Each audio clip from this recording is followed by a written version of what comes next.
Welcome, everyone. I am Jeff Lewis. And I'm Tim Kowal. Both Jeff and I are certified appellate specialists, and as uncertified podcast hosts, we try to bring our audience of trial and appellate attorneys some legal news and perspectives they can use in their practice. As always, if you find this podcast useful, please recommend it to a colleague. Yeah, give us a 5-star review on Apple Podcasts, please. All right, Jeff, we have a few more cases and tidbits to report. We had some last week, and we have still some more to report, including an important, and we'll start with this one, the McNeil case. This is an important case out of the Ninth Circuit. If you have appeals that you're getting ready to take out of a district court in California or anywhere in the Ninth Circuit, be sure that you understand the McNeil case, because that has something to say about the deadline to file your notice of appeal. And really, the takeaway with that case is that your deadline is 30 days. Okay, it's a pretty simple rule, just 30 days, nice round number, 30 days. The confusion is that under Rule 58, there is a provision for extending the time to appeal, and that the 30-day deadline does not begin to tick until 150 days after there's been an order or judgment when there's not been a separate document. It's called the separate document rule. So in certain kinds of cases, and especially as the McNeil case articulates, in certain kinds of issues where there's, say, for example, a order granting summary judgment. Okay, we all know, and we covered on this podcast many times, an order granting summary judgment is not the appealable order. Instead, you've got to wait around until you get the final judgment or summary judgment. It's set forth in a separate document. And that's what Rule 58 speaks to. But in McNeil versus Gittere, what happened is that the Ninth Circuit now holds that the additional 150 days that you would ordinarily get under Rule 58 if you're waiting around for a separate document, it can conflict with the statutory 30-day deadline. So in that case, the state official had who was a defendant, filed a motion for summary judgment on grounds of qualified immunity. And that summary judgment was denied. And so the defendant took up an appeal, but the defendant was waiting around because it thought that, well, this was an order that requires a separate document. So I'm going to wait and see if the court actually gets around to entering that separate document, and then I will file my appeal. Well, after 150 days, there was no separate document. And so the defendant filed the notice of appeal, but the panel said, sorry, that separate document requirement only applies to judgments.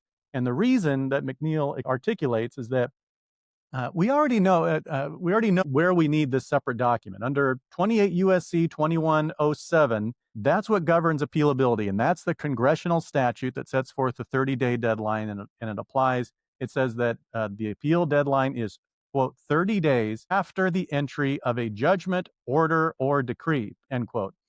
And in certain cases where there we know what an appealable order is. We don't need the statute to tell us what that is. And we know what entry means. It just means when the order shows up on the docket.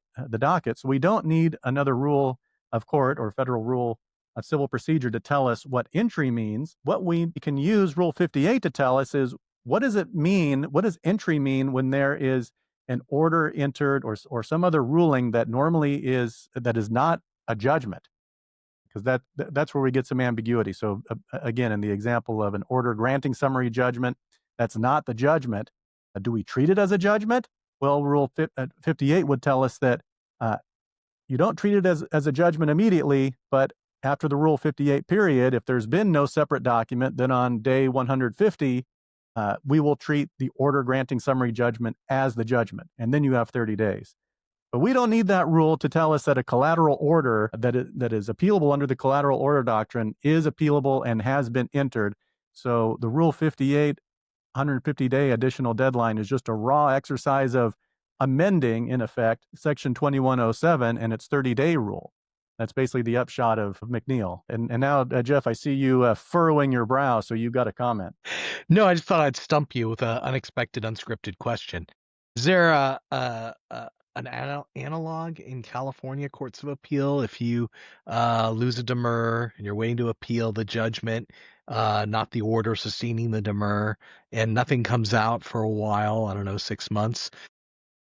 Is there a similar deal to how do you appeal that if there's never a judgment or a request for dismissal or something? Yeah, there's not quite an analog to Rule 58 in California law. And so we run into those vexing situations where we got an order, such as an order granting a summary judgment, but there's no subsequent order. Really what you have to do is run into court and file a motion under Rule, I think it's CCP 128, isn't it? That says you have to enter a judgment. I might be misremembering the rule, but the question is, when do you do that? Do you do that on day 61 after the demur order? Do you do that on day 150, day 180? When is the time when an appellate lawyer gets nervous about timeliness? yeah, appellate lawyers are always nervous about timeliness. So yeah, the sooner you get nervous, the better, and the more likely it is that you are an appellate attorney if you're getting nervous early. I would if I were in that situation, I would probably advise filing the notice of appeal early. I mean, I would go in early on a motion asking the court to, hey, you must have forgotten to enter the judgment. Please do so. And if you're not able to get timely relief on that, then you just have to go forward with the appeal and let the Court of Appeal give you an order, basically that you can put in front of the trial judge's nose and say, hey, the Court of Appeal would like you now to issue the formal order. But here's another interesting comparison and contrast with California law. It is, I think the McNeil case is, I think it's right. I mean, I get the textual argument and the separation of powers argument that you've got a congressional statutory rule under 28 U.S.C. 2107 setting forth the 30 days. And if you want to go beyond that, then, that's for Congress to decide that you've got a longer time to appeal. The Supreme Court, in promulgating the federal rules, cannot enlarge that. It can interpret the terms, and so that's what McNeil does, and it identifies the terms that are subject to interpretation, but it says that the term order, in terms of an appealable order and entry, are not subject to interpretation. So I get that, but here's a question for you, Jeff. We don't have, in California, there is no statute that sets forth the time to appeal. It's all just promulgated by the Judicial Council in the California Rules of Court. Under 8.104, it sets forth the ordinary 60-day deadline once there's been notice of entry or a file stamp clerk served copy of the judgment, or otherwise it's 180 days. And that's just set not by our legislature, it's set by the Judicial Council. Don't you find that odd? The all-powerful Judicial Council members. Yeah, it is a little odd that, California's never gotten around to, I don't know, fixing that. And yet, the rules, the timelines for appeal are strictly deemed to be jurisdictional. We cannot go beyond the times set forth by the rules, and yet the rules are not set forth by the legislature. So it's not jurisdictional in terms of a separation of powers issue. To the extent it's jurisdictional, it's a jurisdictional limitation that the court itself can expand or limit as it deems at the next session of the Judicial Council when they were to decide to amend California Rule of Court 8.104. Yeah, yeah. Well, so here's some actionable takeaways from the McNeil case. So McNeil specifically dealt with a collateral order, and specifically an order concerning qualified immunity, denying a motion for summary judgment on grounds of qualified immunity. And those kinds of denials are appealable because, as we talked about, Jeff, and you like to favorably compare qualified immunity defense to the anti-SLAPP, where it is a right to be free from suit.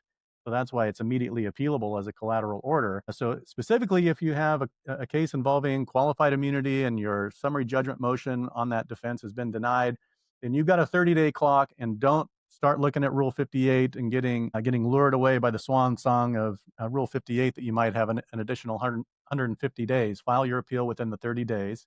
So where does Rule 58 still apply?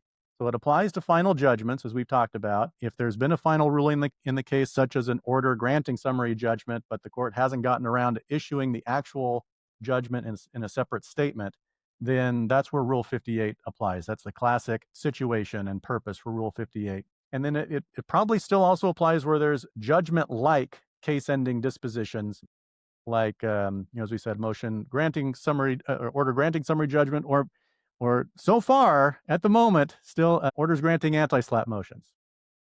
Right. And we'll see. We'll see if those are still long for the earth in Ninth Circuit land after the order in, what's the name of the case that we covered a couple months ago? We'll add that to the show notes.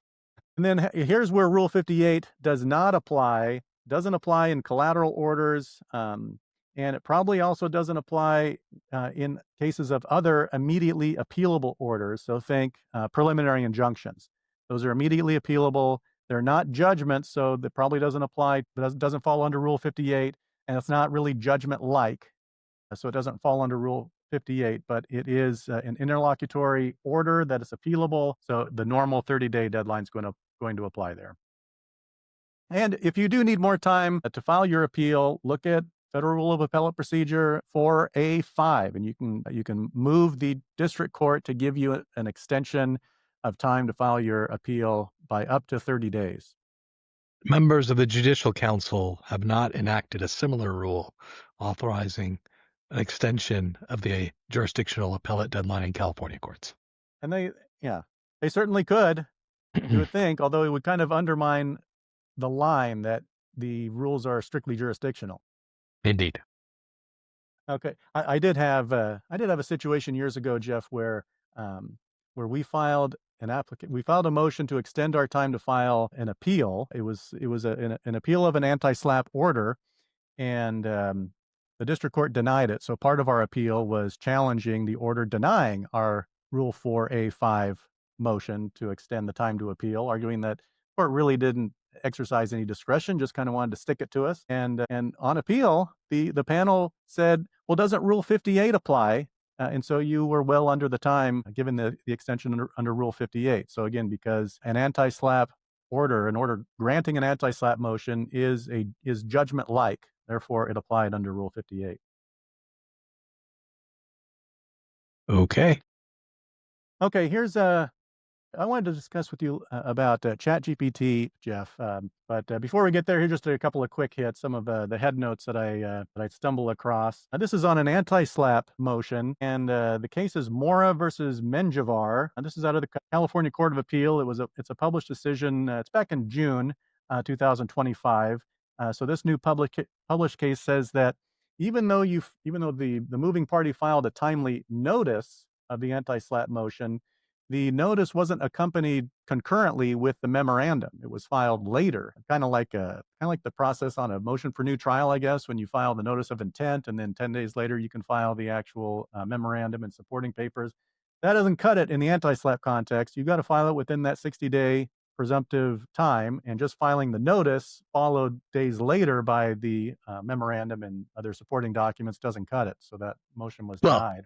Yeah, Mora discussed SLAPP motions, but I would extend Mora to all motions, maybe aside from a motion for new trial, that anytime there's a statutory deadline for getting a motion on file, let's say 45 days on a motion to compel, or the ones relating to MSJs, those time limits are jurisdictional, and to meet those time limits, you gotta file both the notice and memorandum together. Yeah, I'm not sure what the creative idea was behind filing them separately, but maybe it was maybe the decision to file it was pushed to the last day, and it just wasn't conceivable, and so better try to get something in under the wire rather than later. Of course, if that happens to you, dear listener, then you should consider filing a motion. I believe Jeff probably has a template handy that you can file a motion to get relief from the 60-day presumptive deadline to file your anti-SLAPP motion. It's interesting. I think there's a split of authority there about it's basically a motion for leave to file a late anti-SLAPP motion. Some slappers, like me, file an anti-SLAPP motion whenever and drop in a footnote or a paragraph. Please, please, please, judge, let us file this late, and here's why there's no prejudice. Other people that I've come across, not me, will file a motion for leave to file a late anti-SLAPP, and that'll be heard in 6 months, the leave part, and then the anti-SLAPP motion's heard a year later. It just seems like silliness to me. But there is a split of authority. Some courts suggest you got to seek formal leave, and some don't. What do you recommend, Jeff? Me?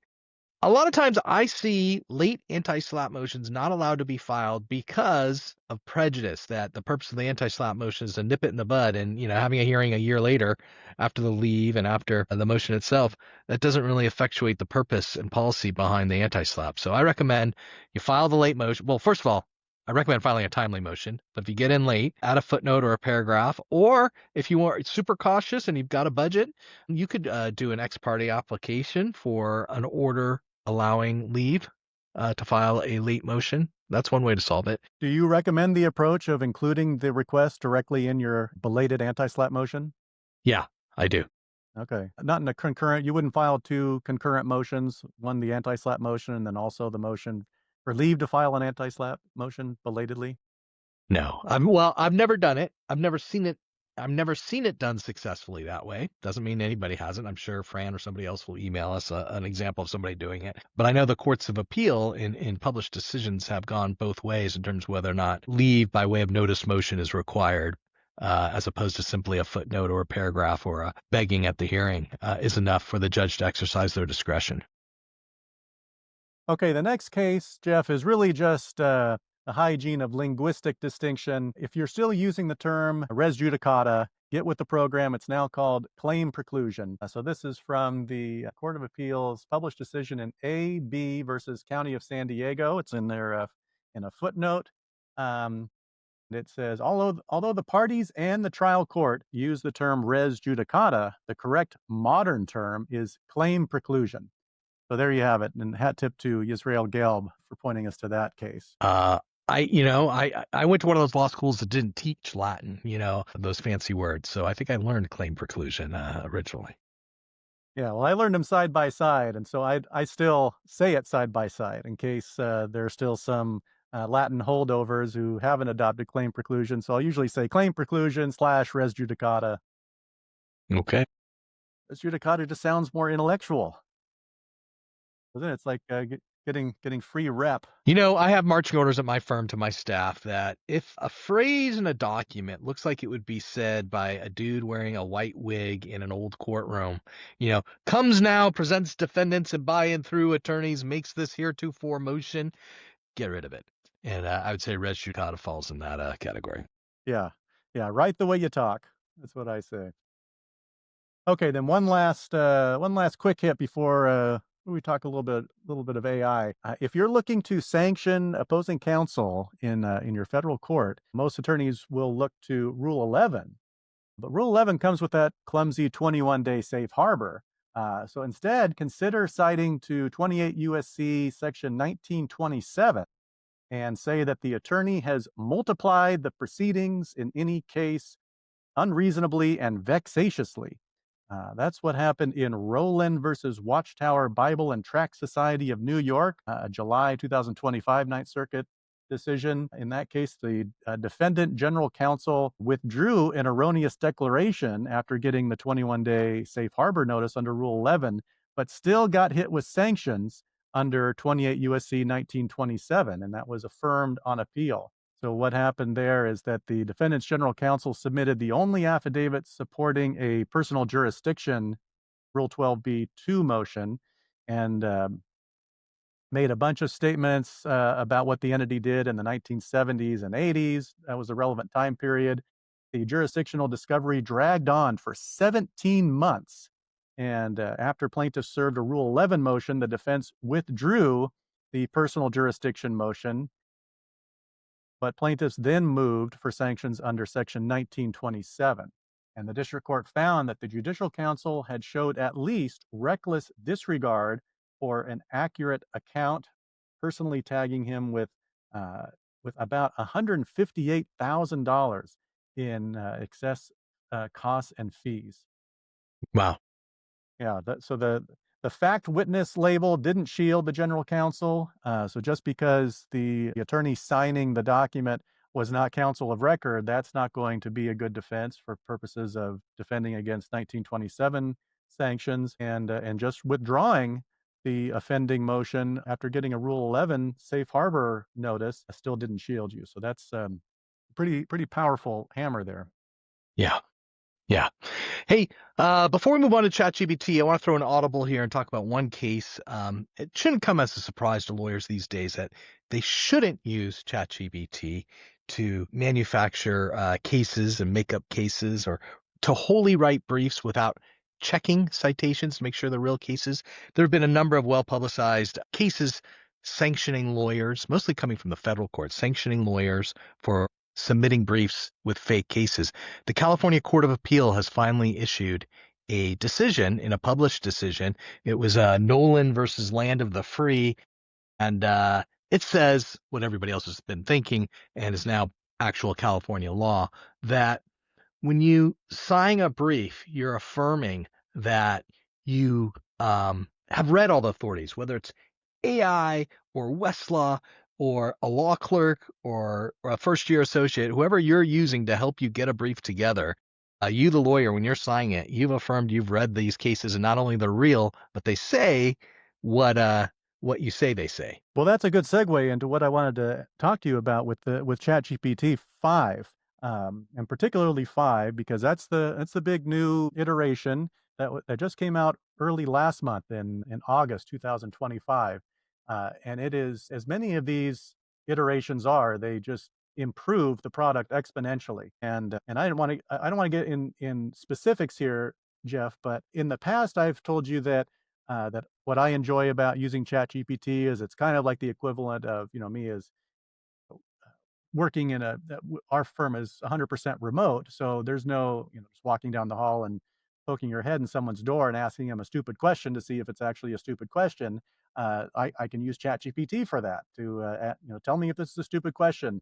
And it kind of sets me off and tells me, yeah, it is a stupid question, or, maybe there's something to it and here's what else to think about. And it sets me on my way. And then I can go back to do my traditional research and analysis and writing the brief. Now at ChatGPT 5, it's gotten so much better that it's almost like, I think I would compare it to a not just a junior attorney. I think what I compare it to is like a senior attorney who is a contract attorney.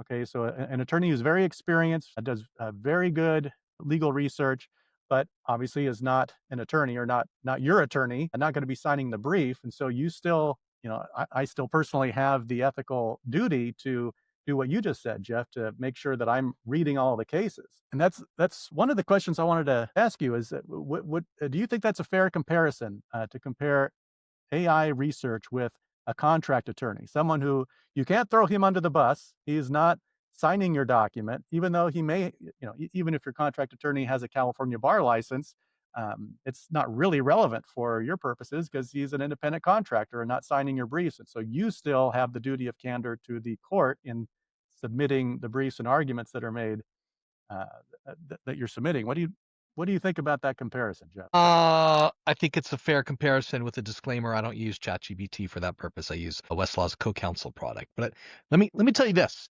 co-counsel or Thomson Reuters, if they were on the Zoom, they would tell you that their marketing, their pitch for why people should use co-counsel, is they say that when you make a prompt to ChatGPT, draft me a motion on the following facts and these theories, that you are somehow waiving work product, that communication between lawyer and ChatGPT is not protected by the work product doctrine. And yet, when you type that same prompt into Westlaw's co-counsel product, it is protected by work product. And I don't understand that marketing pitch based on same prompt but two different pieces of software. But I will say I have more assurances. I just feel better about client confidentiality and people not being trained on my data that using Westlaw's product, which is getting better and better all the time. Well, it is getting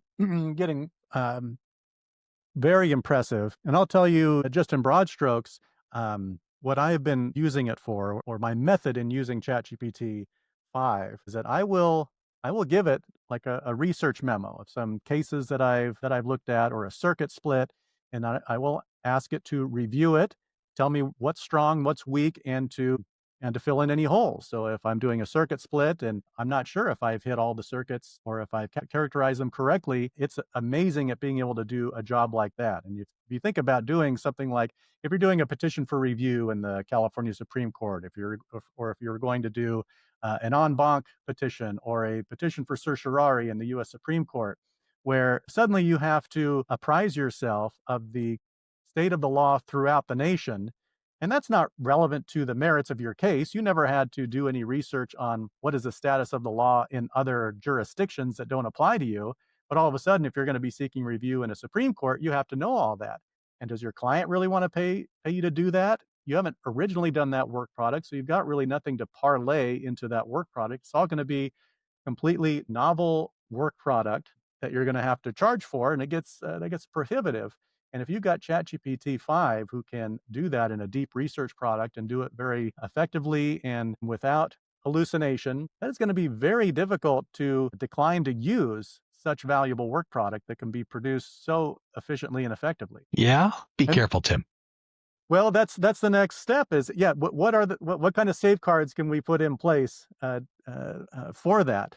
And I wonder if you could probably use Thomson Reuters products or other big guys products to put your brief in, and it will, I forget what the name of their tool is. It will cite check your entire brief and tell you what cases are red flagged or yellow flagged that you might not have faithfully characterized in your brief, and so you can make those adjustments.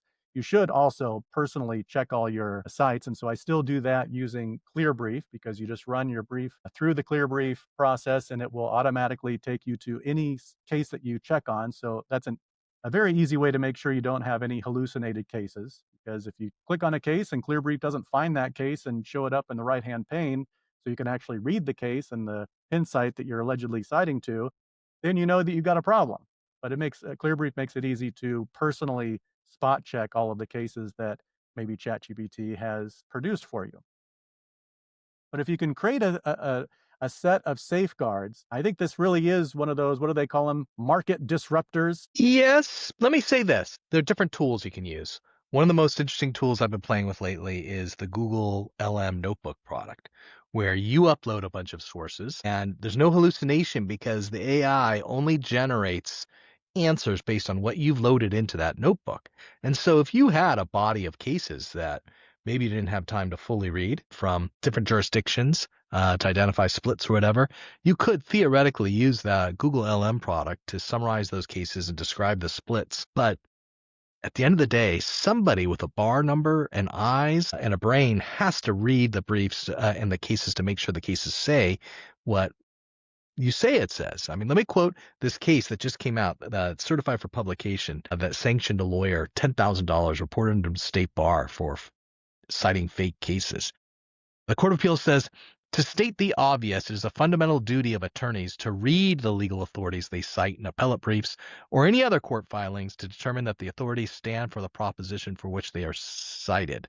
Plainly, counsel did not read the cases he cited before filing his appellate briefs. Had he read them, he would have discovered, as we did, that the cases did not contain the language he purported to quote, did not support the propositions for which they were cited, or did not exist. I don't know how you get around. There's no AI product in the world that can get you around the lawyer must read. But I'm going to say this, where ChatGPT can come in, Candy or CoCounsel or ClearBrief, is helping you find the body of cases to reduce your wasted time reading cases that don't support your proposition and can speed up your research, just like how Westlaw electronic research sped up research from having to use the books way back in the day. I'm cautious about this product. I enjoy using it. Lawyers who don't figure out a way to use it are going to be left behind. They're going to be outcompeted by other law firms that are embracing this product. But they're with the pressures that lawyers face to meet client demands and to meet court deadlines, you're going to see a lot more abuse of these products before you see a rebalancing.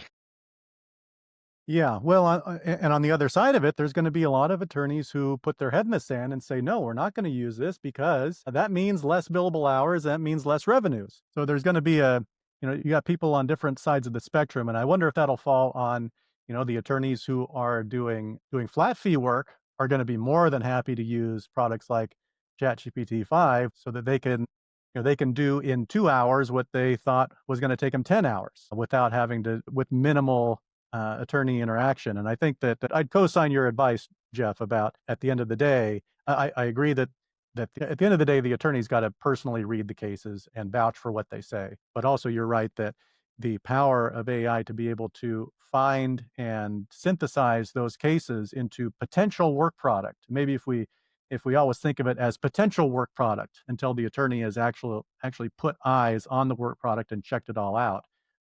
That's where the force multiplier is.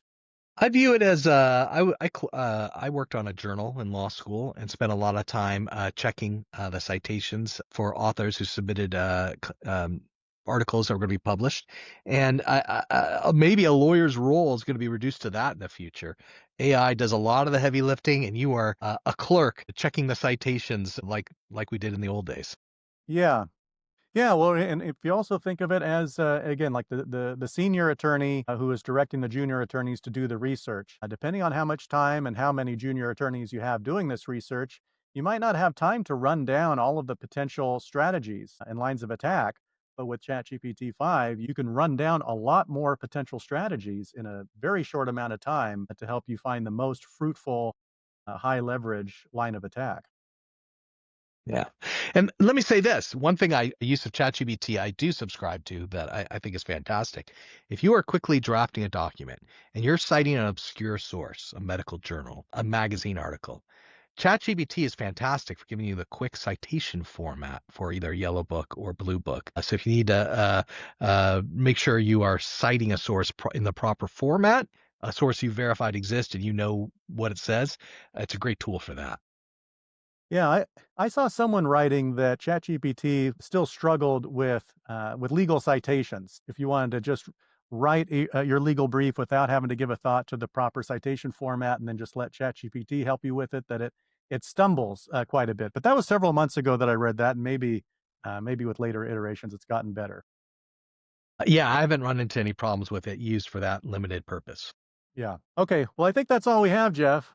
Have you ever thought about asking Notebook LM and its ability to create audio AI talking head podcasts to replicate the California Appellate Law podcast? Maybe we could prompt our way out of a job here. I think I just thought of a good idea for our next April Fool's joke, or next April Fool's episode. Okay, we'll talk about it offline. All right, that's going to wrap us up this episode. If you have suggestions for future episodes and topics and guests, please email us at info@calpodcast.com. In our upcoming episodes, look for more tips on how to lay the groundwork for a trial when preparing for an appeal. And also, see you next time. See you next time.